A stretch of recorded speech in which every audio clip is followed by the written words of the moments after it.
Story time about my emotionally abusive ex-fiance and his psychotic family. So when I started college, I met this guy on Facebook. And I mean, he was a dreamboat. We hit it off immediately and I knew that he lived in my hometown, even though I was out of state for college. And when I tell you this guy was sweet, I mean, he could put Nicholas Sparks novels to shame. While looking back, a lot of the stuff was cringy. He was my first relationship. Well, one day when we were on the phone, he was talking about how excited he was to be married one day and adopt animals together. I was totally excited about it with him, and he decided to propose on the phone, on the spot. He was like, "Please don't embarrass me. I'm down on one knee in front of everyone right now." And so I just said yes. Well, I thought this was the beginning of my happy ending. Things got worse. He became extremely obsessive and controlling. He would blow up my phone whenever I was in lectures and get a hold of the college admissions office when I wouldn't respond, and would yell at me if I fell asleep because he thought I was ignoring him. I would literally wake up to texts about him hurting himself or selling my nudes. I was so scared that he was actually going to do something crazy that I left school and started driving back to my hometown. Once I got there, I met his family and realized just how messed up everything was. You won't believe what happens next. Follow me on Insta in the meantime. Story time about my emotionally abusive ex-fiance and his psychotic family. So once I got to town, I was finally able to meet his family, and he told them that I went to an Ivy League school and got in only because I was autistic, which was just untrue. I immediately noticed that the relationship between his mom and him were completely off. They both had each other as their wallpaper on their phone, and she acted as if she had a crush on him. When we decided to introduce both of our families together, his mom told my mom that she's sad that I don't look more like her because she's beautiful, then proceeded to say that it's nice that her son spends so much time with me even though I'm homely looking. She was also a therapist and claimed that it was her job to manipulate people and control their minds. Yeah, I bet that's the person you want to see when you're down. Because my boyfriend was in the military, when he went back overseas, I was pretty much forced to be on Skype with him 24/7. It didn't matter where I was, and if I didn't respond, he would post horrible things about me on Facebook. Or he would send me videos of cats or puppies getting eaten by snakes to get back at me. I didn't watch them because they were so upsetting, but I was still too scared to leave him, and I was entirely sleep deprived. Stay tuned for what's next and follow me on Instagram. Story time about my emotionally abusive ex and his psychotic family. So I was still not prepared to leave him and had to be on Skype with him all the time, in the bathroom or in the shower. If I refused and asked for privacy, he'd tell me how horrible and how ugly I was, and that he'd end his life because of my cruelty.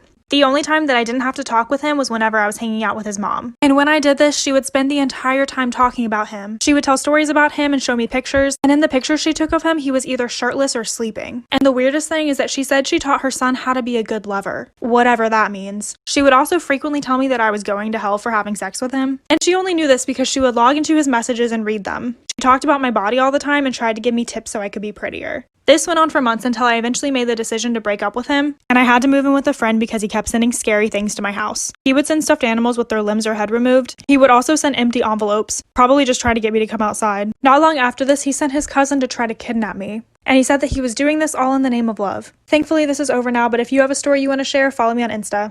Storytime of how I found out that my mom was putting our dad's ashes in our food. Yep, our mom would put our dead dad's ashes in our dinner. So basically, after my dad died, my mom showed zero emotion. It's like she really didn't care at all. Like she kind of wanted it to happen. His death was like an unsolved case, and nobody knows how he actually died. And now that I get to think about it, it might have been my mom, but I don't want to jump to conclusions. And if it was her and she sees this video, I don't want to end up like him. Anyways, back to the story. So about a month after he died, she would always post a picture of me and my brother's dinner with the caption, "You'll always be with them." Literally every single night. And honestly, nobody really caught on. All the comments were like, we're praying, this and that. Until one day I was just sitting on the couch and I look over and my mom was pouring something into the mashed potatoes. So I go a little closer and I see her pouring the ashes of my dad into our mashed potatoes. Listen, this story only gets 10 times worse, so like for a part 2. Part 2 of how my mom was putting my dad's ashes in me and my brother's dinner. Continuing on with the story, after I see her literally pouring my dad's ashes into our mashed potatoes, and I mean, this lady literally sees me staring at her pouring the ashes into our mashed potatoes, and she like doesn't even say anything. I was just, a little shocked. So after that, I just kept quiet until after dinner, and I was mad at my brother that night, so I just let him eat the mashed potatoes. So after dinner, I went up to my mom and asked her why she was putting our dad's ashes in our food. And her exact words were, "Your father was a bad man. He wasn't meant to be here." I said, "What does that have to do with you putting his ashes in our dinner?" She goes, "It will just cleanse your soul. The witches told me to feed my children's father to them." Bishwa? I ended up telling my brother, but then me and him decided not to ever say anything ever again because we don't want her little spirits telling them to do the same thing with us, so Story time about the boy across the street who used to stalk me. So a little background information. My parents and I moved into a new house that was literally 5 minutes from where I used to live. But I went to private school, and almost all the other kids in my town went to the public school. So I didn't really know a lot of the kids in my town. Well, a week after we moved in, our neighbors across the street invited us to a barbecue. While we were there, I started talking to our neighbor's older son, and him and I started to get along really well. Like, in a flirty way.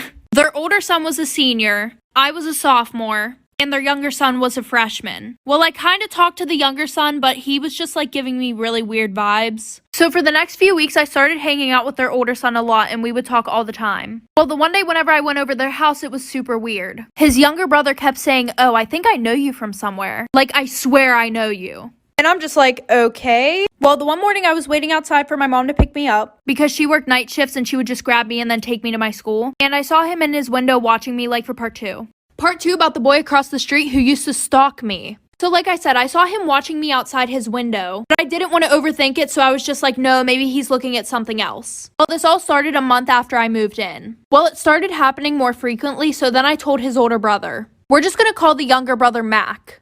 So he talked to Mac and then everything was fine for a week. Just a little information real quick. For the public school, the bus would arrive at 7:40. My private school started at 7 o'clock. So my mom would come and get me at 6:15 because my school was kind of far away. So like I said, it was a week later. Every morning that I would go outside to wait for my mom, Mac would be standing on his porch watching me. Oh, but it gets worse. So one night I was in my bedroom, right? And this is like some scary movie shit. I kept seeing something run past my window. My bedroom was on the first floor. So I told my dad about it and he put cameras outside. Well, Mac's older brother told me that Mac was always interested in my life. So me being a smart ass bitch, I told his older brother that our cameras didn't work like for part 3. Part 3 about the boy that lived across the street who used to stalk me. So like I said, I told his older brother that our cameras didn't work anymore, knowing that he would tell Mac. Because he had it in his head for some reason that Mac wasn't obsessed with me. And the reason why I told him our cameras didn't work was because Mac was watching while the cameras were being set up outside. And after that, everything stopped. Except he would still be outside every single morning on his fucking porch watching me. So the one night while I'm sleeping, I wake up to some noise right outside my window. And my bed was on the same wall as the window, so I could see who was right outside my window, but they couldn't see me. Well, I look, and guess who the fuck it is? It's Mac trying to get inside of my fucking window. So I quietly call my dad, and it's like 3 in the morning. So I tell my dad what's going on, so he goes outside and nobody's there. Well, the next day we check the cameras. There's footage of him jerking off outside my window, trying to break into my room with a fucking crowbar. Luckily, I was staying at a friend's that night. Taking pictures of me outside my window, so we showed his parents. Then we moved and they sent him to a mental hospital.